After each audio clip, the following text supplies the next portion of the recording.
Hello everyone, এই গরমে তোমরা কেমন আছো? আশা করছি ভালো আছো। আমিও ভীষণ ভালো আছি। তো আজকে একটা পার্টি মেকআপের কাজ ছিল। আমি আর ভাই অ্যাজ ইউজুয়াল বেরিয়ে পড়েছিলাম। রাস্তায় প্রচণ্ড গরম ছিল, রীতিমতো শরীর জ্বালা পোড়া করছিল।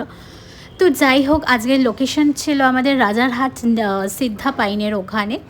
তো টাইমের একটু আগেই আমরা পৌঁছে গেছিলাম, আর যাওয়ার সাথে সাথেই দিদি আমাদের জন্য ওয়েলকাম ড্রিঙ্ক দিয়েছিল, একটা জুস।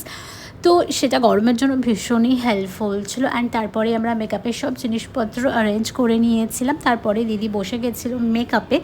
তো আজকের লুকটা নিয়ে সেরকম দিদির কোনো রিকোয়ারমেন্ট ছিল না, প্রথম থেকেই শুধু বলে এসেছিলো যে ভীষণ সিম্পল অ্যান্ড সেটেল একটা লুক চাই। অ্যান্ড যেটা বেশি বলেছিল সেটা হচ্ছে হেয়ারে এস একটা করতে চাই। আমাকে কিছু ফটো দেখিয়েছিল, বলেছিল এরকমভাবে করে দিও। তো সেটা মাথায় রেখেই আমি পরপর কাজগুলো করেছিলাম। তো তোমরা তো অলরেডি আমার ভিডিও দেখেই নিয়েছো দুটো, আশা করছি তোমাদের ভালো লেগেছে। কেমন লাগছিল সেটা আমাকে ডেফিনেটলি কমেন্ট করে জানিও। অ্যান্ড তোমরা যদি আমার কাছে সাজতে চাও তোমাদের স্পেশাল ডেতে, নিচে দেওয়া এই নাম্বারে আমার সাথে কন্ট্যাক্ট করো।